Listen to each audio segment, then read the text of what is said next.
This is True Consequences, a true crime and mystery podcast with stories based in New Mexico in the American Desert Southwest.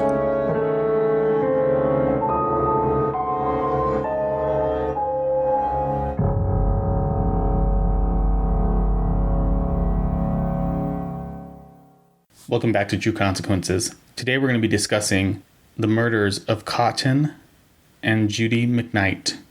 On November 15th, 1984, Cotton and Judy were found dead in their home in Lincoln County, New Mexico.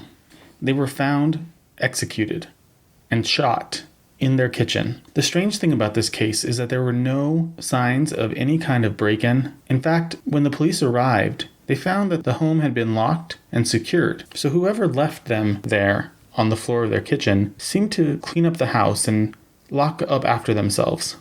So this murder happened 33 years ago. The case is still considered a cold case. And it seems like the investigation from the beginning was riddled with problems. I reached out to a reporter who now lives in Utah, but who did extensive research on this case. His name is Mark. He currently works for a newspaper as an editor, and he's asked that we just keep that information at that, so I'm respecting his wishes. I talked to Mark, and you'll hear what he has to say about this case here in a minute.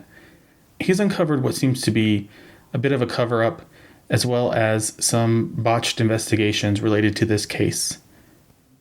Unfortunately, there's never been really any resolution for the family of Cotton and Judy McKnight. If you have any information related to this case, reach out to the Department of Public Safety, Bureau of Cold Case Homicide. Their number is 505-827-9066. So in talking to Mark, it's clear that he definitely has a theory about who is responsible for these murders. There are several times where Mark will name somebody by their full name. I've made the editorial decision to bleep out the last name because I felt it was appropriate. If you'd like information about who these people are and more information on the case itself, you can go to our Patreon page if you're a supporter. There's a tremendous amount of documents related to this case on our Patreon page. There's also a lot of information on the Justice for Cotton and Judy McKnight page that Mark manages. Let's listen to Mark now talk about the case and how he came upon it and what he found in his investigation. The investigation targeted a state police officer, or at least the sheriff's investigation targeted a police officer with the state police, and then the state police came in and targeted the sheriff's office with all kinds of accusations, and so did the attorney in that district, the 12th district judicial district attorney at the time, a guy by the name of James Weldon. He too was saying all kinds of things about how bad the sheriff's investigation was, and I was even hearing stories from cops who were around at the time that all kinds of malfeasance and poor evidence handling and made up evidence and just all kinds of shit about this Lincoln County Sheriff's Office. The story the Lincoln County Sheriff's Office looked incompetent. And so anyway, I kind of dug into it. I talked to Judy's sister, a woman by the name of Terry Buss. She was still alive at the time. I talked to her. And I did some preliminary reporting, but I was still a very young reporter. I didn't quite know what kind of story I had in front of me. I just didn't know anything. So I never wrote about it at the Roswell Lady Record. I never did get to it. And I left Roswell, moved to another paper, Nexus, the Waco Tribune Herald. I worked there for a while. And then eventually moved out to Nevada, and then spent about 12 years working in Nevada. And like I said, I was getting a master's degree at UNLV, and I was trying to figure out a good thesis topic. And I had been doing a bunch of research on the evolution of true crime. And I was looking for this, original case I could do some reporting on that I could include in the thesis. And I thought, I wonder if anybody ever wrote about the McKnight case. And so I started doing some research, and sure shit, nobody had ever really, there was a couple of cold case type stories, your typical, hey, 10 years ago this happened, but it was never solved. And there was something on on the Attorney General's website about it still being an open case, and if you have any information, and all this other stuff. So I was like, well, damn, I found my crime. And so I started assembling, started all around the old cop friends that I knew and see if they're still around, see if they can help me out, see if they can point me in the right direction. And I called Terry Bussey, Judy's sister. She was still alive at that time. This was about 2011 or 2012. And, and there were two guys who I knew were the guys who found the bodies. And one of them was one of Cotton McKnight's best friends. And the other guy was a guy who had known him really well, too, and they found their bodies. So I called them up. And none of these guys would talk to me. None of these, they said, we're not going to talk to you until you talk to Charlie Cox. And so I finally tracked down Charlie Cox. It happened to be the undersheriff of the Lincoln County Sheriff's Office at the time of the murders in 1984.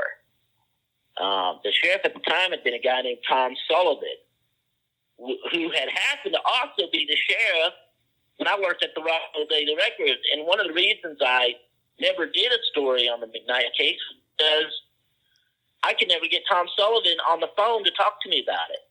And he was the same Tom Sullivan that was there in 84. He was there in 2002. And he would never call me back. And that always made me... So anyway, fast forward to 2012. I tracked down Charlie Cox in Sierra County. And he just happened to be the interim sheriff at that time of Sierra County. I guess their sheriff got in trouble for something and had to resign. And the county commissioner appointed Charlie to be the interim sheriff. And I got his number from the county commissioner there and called him up. And he thought it was funny that I was calling and asking about the McKnight case. And at first he was really weary of talking to me. I mean, really weary. Like, he wanted to see me in person. He wanted me to fly out there. He wasn't going to share anything with me over the phone. He was extremely cautious. And that piqued my interest, obviously. Yeah, absolutely. Very strange to me. And so I made arrangements. I talked to him a few times over the phone to try to allay his fears, and I made arrangements to fly out there and see him. And lo and behold, it turns out that he and his son and a few of his ex-coworkers, deputies in the Lincoln County Sheriff's Office and friends of his, had reopened the McKnight case in 2009. Really? Like, on their own. Yeah, privately. Because here's what happened. And I didn't know all this until I started talking to them about it. I didn't know any of this stuff. This case gets really sideways, and I mean really sideways, like purposely tainted. It becomes a political mess of epic proportions. Where it's state police against the sheriff's office, sheriffs against the district attorney against the sheriff. Meanwhile, all these family members are just kind of caught in the middle. And the case goes sideways. Well, the grand jury is formed, and the state police investigates the case, takes over the case, and the attorney general's office is put in charge. So it's out of the district attorney's hands. It's out of the Lincoln County Sheriff's hands. It's now in the state police hands.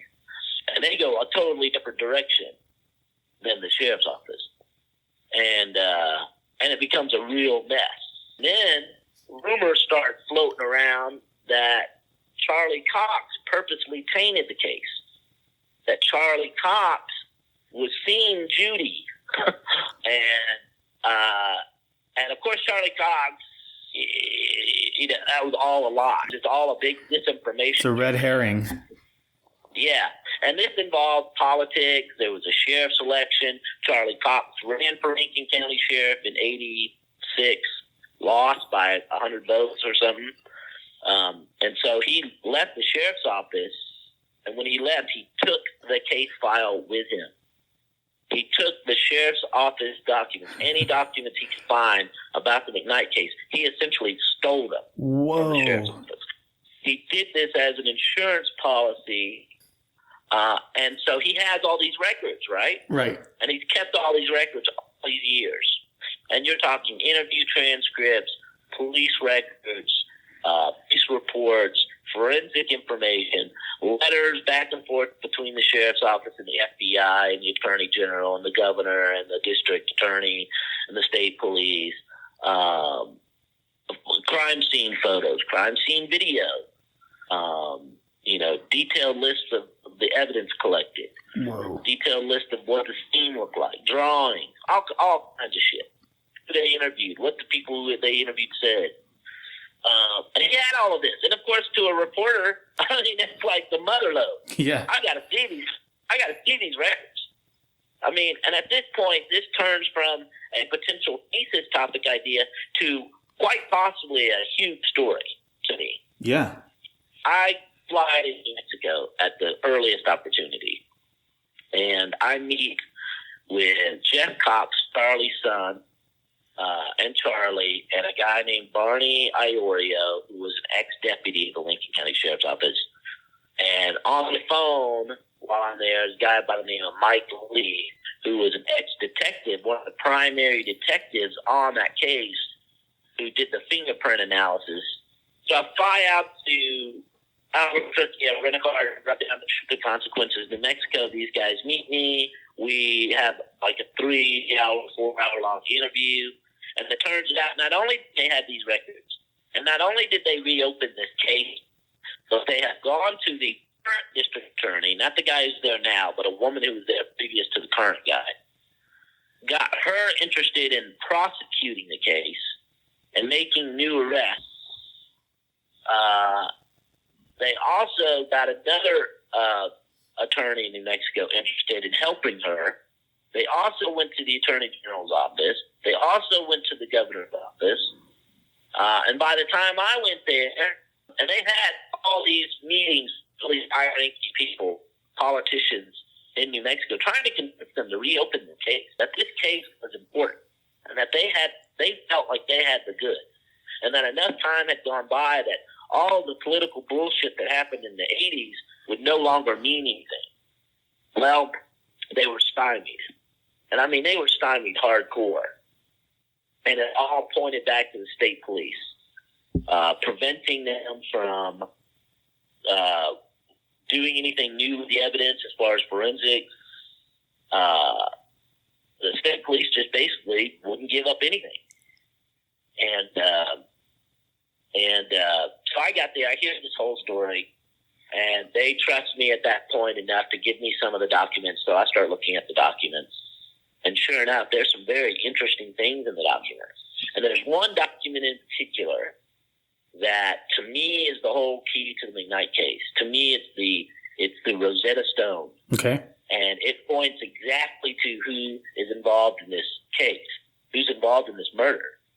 And it's a guy by the name of Tony, who was a Chavez County Sheriff's deputy at the time of the murders, who was a childhood friend of Cotton's, who was friends with Phil Byers, the state police officer that the Lincoln County Sheriff's Office targeted with their investigation.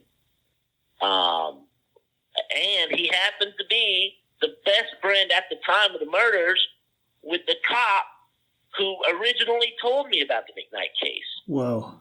Who originally told me he knew who did it. And it's Tony.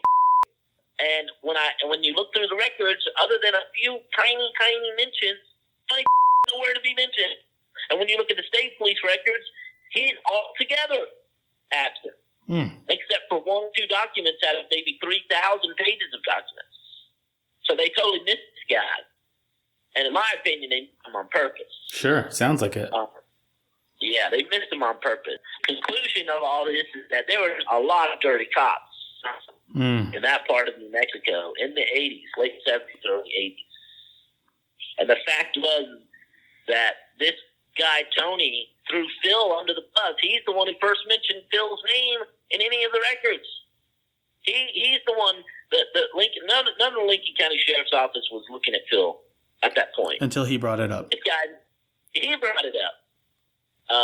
he brought it up. And there's a reason he brought it up. He brought Phil up because either they were involved together or he recognized that he could maybe pin this on Phil somehow. Sure. Or it was some sort of signal to other state police officers and investigators that, hey, you try to pin this murder on me or you come after me for this murder, and I'll turn you all in. I'll talk about drugs. I'll talk about the money. I'll talk about the corruption. Go ahead. Feel free. Come after me. I think that's what some of this became. And so the more I dug in, the more I started assembling lists of witnesses and people I needed to talk to. And I spent about 3 years tracking people down and interviewing them. And I recorded most of my interviews and collected what I believe to be circumstantial evidence in the case. Tony's own son told me he thinks his father killed these people. Tony's ex-wives told me he thinks that Tony killed these people. What was his motivation? That's very complicated what the actual motive was. Okay. I think, according to a key witness against Tony, which is the cop that I knew in Boswell, who was his best friend, both left the country right after the murders and stayed gone.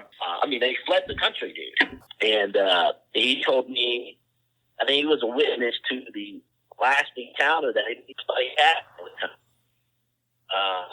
which was in this Elks Lodge bar in Roswell, literally the day before the murders.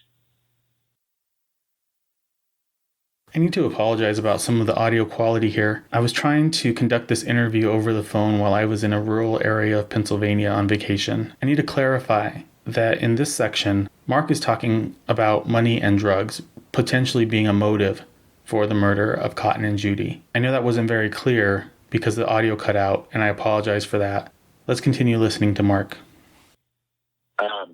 I think it's more complicated than that. I feel is involved somehow, and I think Tony did the killings and Phil probably cleaned up the scene of the crime and set it up. Because the scene is one of the cleanest crime scenes you've ever seen. This isn't. A lot of people pointed to Judy's son probably being involved. Judy's son was this 18-year-old dipshit. He's still a dipshit, drug addict. Again, here we have another audio issue. So what Mark is talking about is the fact that the scene seemed to be cleaned by somebody who was a professional, somebody who knew what they needed to do to clean a crime scene. It was so clean, in fact, that it was very suspicious. It continues to be a huge source of suspicion, especially for Mark, as he looked into this case. Let's go back to him. Plus, nothing was stolen. You think these 18 drug addicts aren't going to steal something? There's valuables in the house, and none of those were touched. Whoever handled that scene after the murders knew what police would be looking for. Sure. And plus, there was a proprietary in the house. Like, whoever committed murders turned off the lights, locked the door on the way out, locked the gate on the way out. That shows a proprietary interest. That means that somebody who has an interest in keeping that place safe. Whereas, if there was any normal person, I don't know if you know where this ranch is. The first time I drove out there to take pictures, I could not find it for the life of me. And I had pretty good directions to it. And I had to stop. It was a funny story. I had to stop these good old boys who were out there looking for, I don't know what they were looking for, deer or something. They had these clean dogs in the back of their truck. I stopped them. And I said, hey, guys, and this is out in the middle of nowhere. Hey, guys, I'm trying to find this place where this murder happened for McKnight Ranch, or probably a different name now. Do you know what I'm talking about? You know where I can get to it? These guys, their faces went white as ghosts. I mean, all the color drained their faces. And it just so happened that before they pulled up next to me to see if I wanted, they had been talking about the murders. No way. Yeah, because their buddy was saying murders happened around the corner up this hill. And so they led me right to the place. And they took off, and I stayed there. But listen, if you're out in the middle of nowhere, you shoot two people, and you want to destroy evidence, you set that house on fire. Of course. Yeah, absolutely. Yeah. And nobody's going to get there before that house is burned to the absolute ground. You don't turn off the lights and lock the doors and... Yeah. So one of the big theories was always that it was somebody close to Cotton or Judy, close to Cotton, really. Cotton was not Judy. Judy was just a witness. I always wondered how Joe McKnight fits into all this, because Joe McKnight does fit into all this somehow. Mm-hmm. Joe McKnight treated Phil better than he treated Cotton and Judy, and Cotton was his own son. And that was a fact. That's just a fact of the case. Cotton was threatening to sell the ranch out from under his dad because he forced his dad to give him a dummy deed to the ranch. And we're talking this ranch was worth more than $1 million. Right. At the time. He was basically a slave to his father. And his brother was a piece of shit. His brother still is a piece of shit. Fucking weirdo. He may be involved somehow. I don't think he was. I've never quite given him 100%. I've never been able to 100% clear him. I think it's 50-50 whether he was involved somehow. But this was obviously somebody very close to the family. Right. How Joe McKnight's behavior showed some sort of consciousness of guilt associated with this crime. Is Joe still alive? No, Joe's been dead since the 90s. Okay. Vicky also shows consciousness of guilt when it comes to this crime. Vicky was an instigant into all this that roped in Tony somehow, involved Phil cleaning up the scene, and that's how all this went down.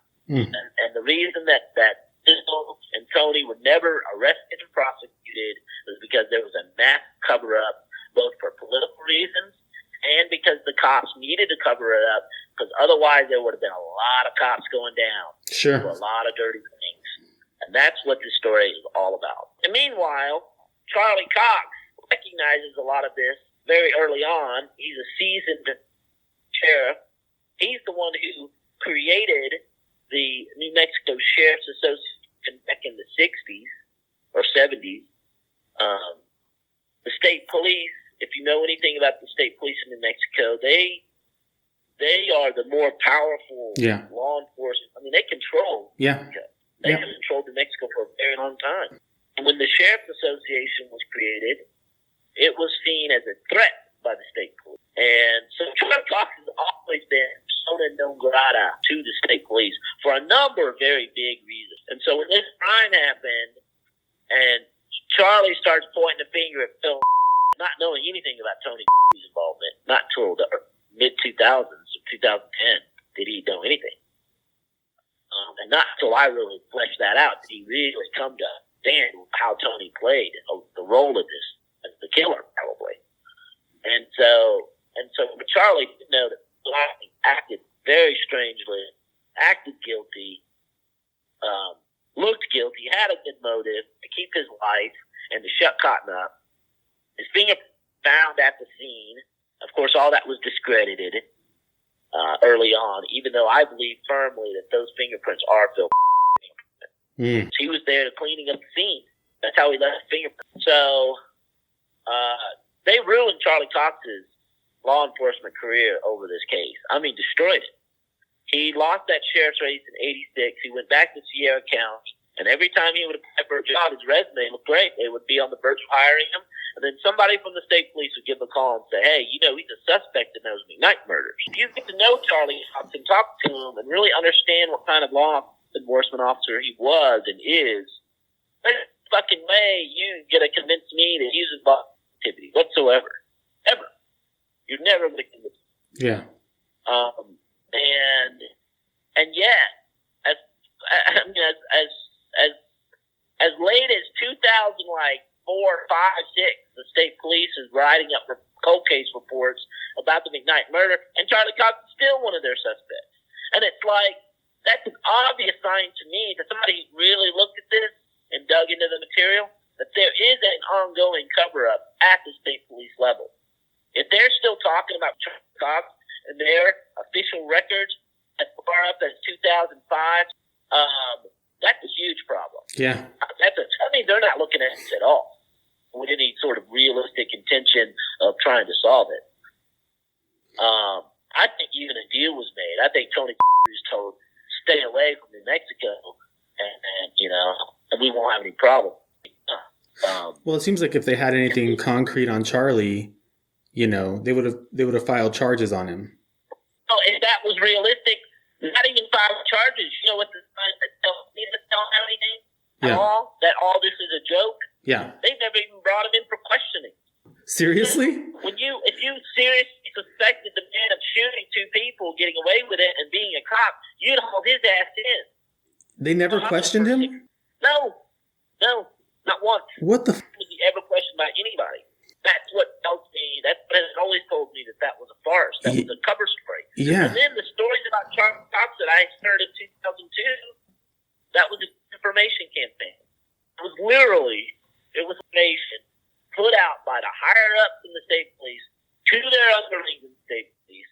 Their underlings in the state police spread those stories around to various departments, and those stories circulated for the next 25 years. And the state police do things that get it now, and you go, wow, these guys went above and beyond to cover this thing up. There's signed sworn statements by Terry Bussey and her husband, Jim Bussey, that when the state police were reinvestigating the case for the grand jury, it basically told them, no one in terms of state police officer wouldn't have done these murders. So there was no open mind about who was involved in this. Right. And then there are so many other tangential things that point right to the state police being at the center of a cover-up. And even to the point where when the Attorney General's office attempted to do a real job, like a real investigation on this, they were stymied by the state police. There's evidence, the central evidence in the case is bottles that were on the table. There were like 5 bottles and a shot glass and a beer can on a kitchen table, and the bodies were underneath the table, basically, next to the table. These bottles looked like they were placed there on purpose. The bottles, the liquor, there was like vodka bottle, scotch bottle, a Drambuie bottle, a tequila bottle, and I think one other, like a mint schnapps bottle. And so you can't make a mixed drink with all those, okay? Right. It didn't look like it had been. There weren't any fingerprints on it. There wasn't even any fingerprints on the glasses put up in the counters in the kitchen. You wash dishes and you clean dishes up, you're going to leave your fingerprints on it. There's no fingerprints on any of the glasses. Okay, somebody spent a lot of time cleaning this. Staging it. A fingerprint. Yeah, staging it, exactly. Here Mark's talking about the only forensic evidence that was found at the scene, which were fingerprints. The interesting part about the display of alcohol bottles on the table was that none of them really went together. In fact, you wouldn't expect somebody to be making drinks out of the types of alcohol that were just set on the table. Thanks to new technology that had recently come out when the investigation was occurring, the police were able to utilize the help of Texas Tech professors to lift fingerprints off of the paper labels on the bottles. Let's go back to Mark. Well, at that very moment that the McKnights were killed, a professor at Texas Tech in Lubbock had perfected a laser fingerprinting technique, and there had even been a story in the Albuquerque Journal about it. And so Mike Lee, the guy who took those fingerprints and took photos and dusted the bottles and dusted everything for fingerprints, he had read that story. He took the box to Texas Tech, and that professor got retrievable prints off those bottles. And when Mike Lee looked at the print, they matched Bill, and one print 20 years, 30 years later matched Tony. So, holy shit! The state police has never, ever retested any of that evidence. In fact, the state police admitted that they lost those bottles in their evidence room for like 28 years. Just gone. Nobody could find them. Sure. Holy shit, man.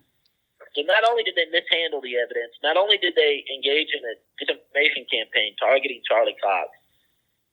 Not only did they continue this cover-up up until the 2000s, they also sold this bullshit to the local media. They have a guy out there. He was even an investigative. I forgot what his name was. I called him. He's an investigative reporter for a TV station up there, and he had done periodic stories. And I called him and I asked him. I said, "Have you ever really looked at this case, though?" He said, "Sure, I did. Sure, I did." He said, and I said, "Do you believe Charlie Cox?" He says, "No, I don't believe Charlie Cox's story." He says, I looked at the records myself. And I said, "Well, whose records did you look at?"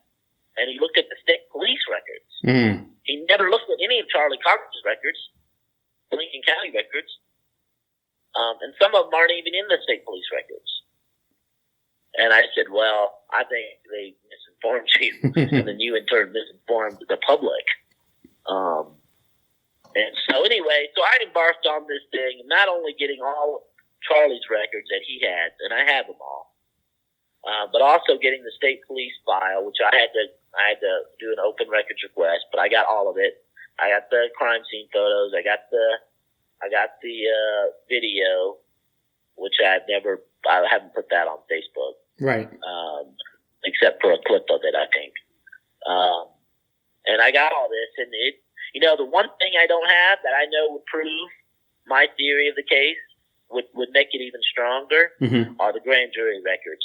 I think the grand jury records would seal this up. It would show that grand jury was manipulated. Now, I did talk to a grand juror who told me on the record, and I have it recorded, that she felt like that grand jury was totally tainted, and that when they tried to go in certain directions, the state police would cut them off at the knees and force them to go a different direction. And I was startled when she told me that. I was stunned when she told me that. And so I attempted to get the grand jury records. I couldn't get them. Now, there's a current district attorney there, and his name is, what is his name? I forget his name. I've met with him a couple times. I met with him before he became the district attorney. And I told everything I had, and I said, "Listen, this is a real case. This is a real case. And I think one of these people will crack. Either Vicky or Bill or Tony will crack." And when he got into office, he took our information. He got the grand jury records. He talked to the state police. He hired an investigator, but nothing has happened. He has not done any real work at all on it. And so it's getting nuts. So this is the DA for Lincoln County? Yeah. Okay. Yeah, he basically used it as political maneuvering when he was seeking office, I think. There were some backers he needed to win that seat. And one of the backers is a woman who was related to Joe McKnight, and she was a magistrate judge. And she would only give her support, I believe, if he would take a hard look at the McKnight case, a real look at the McKnight case. And so he agreed to do that. But nothing has happened. Nothing has happened. And I realized that was the risk we were going to take. The fact was that this disinformation campaign that was started in the 80s was so effective that people actually believe that Charlie Cox had some role in these murders, even to this day. And so I wanted to dispel all that before the guy died. Right. And I was hoping we'd get a little bit of media attention at some point, just so that the real story would get out. Sure. Or at least a better story than what had been put out. Sure, yeah. Because what had been put out basically tarnished the reputation of somebody I believe was a true cop who was headed in the right direction had he been left alone. I mean, I was open-minded. Hell.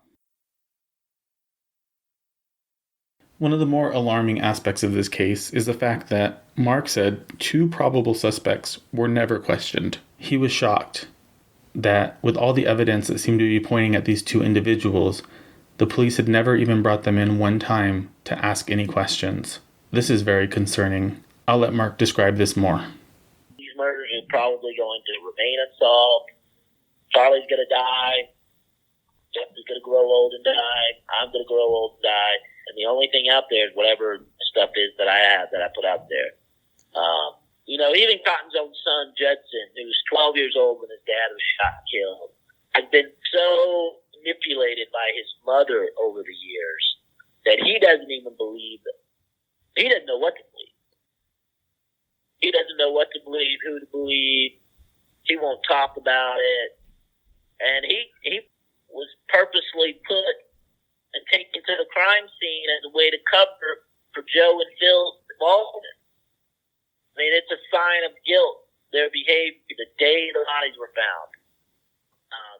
For so much circumstance, I mean, I can literally talk about this for hours and point to little bits, pieces, and nuances of the case that point in only one direction. Right. And that's the crazy thing. I've talked to people about the Daily Record about doing a series of stories. I tried to get an investigative reporter to help if people are interested. And nobody wants to really dig into this. First of all, this is an old case. Right. All these state police officers and sheriff's deputies and sheriffs are gone. State police officers do realize that it would tarnish their reputation if something really ugly was ever really officially put out. Mm-hmm. And so they prefer it just to go away. And how many newspaper reporters have 5 years to work on something? Nobody does, really. Nobody does. Yeah. Nobody does. I don't have 5 years to work on it. That's why I pretty much stopped working on it. Sure. I just got to do it and we got nowhere. Wow. And I talked to officials about this. State police lieutenant. I've talked to the head criminal prosecutor in the AG's office, top woman. She's probably not there anymore. I talked to, and they just hang their head. They know what's up. Yeah. They know. Yep. You can see it in their eyes. They know that it's a fucked up case. I'd like to thank our latest Patreon supporter, Abby R., who donated at the Roadrunner level, which is $10 or more per month. Thanks, Abby. I appreciate you. Thanks for listening to episode 3 of True Consequences. If you have any information related to the murder of Judy and Cotton McKnight, please reach out to the Bureau of Cold Case Investigations at the state of New Mexico. If you'd like additional information related to this case, you can go to the Justice for Cotton and Judy McKnight Facebook page that Mark manages. You can also go to our Patreon page as well as our website. We will have additional information available there. If you like our show, please rate, review, and subscribe, and share. Let people know that you're into this. We would appreciate that very much. Thanks for listening, and we'll be back next Monday with a new episode of True Consequences. Stay safe, New Mexico.